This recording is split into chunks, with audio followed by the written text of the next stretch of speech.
দেখো বন্ধুরা, আজকে আমি বাড়িতে লুচি করছি।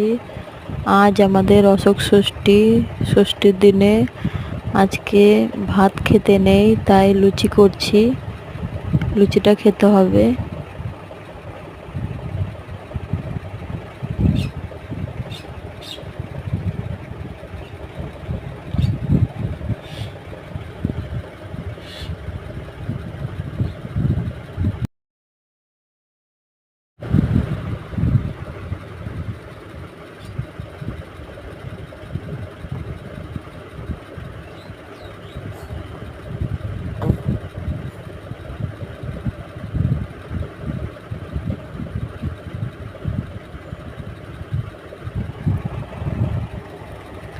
তো দেখো, আজকে আমি কি রান্না করলাম।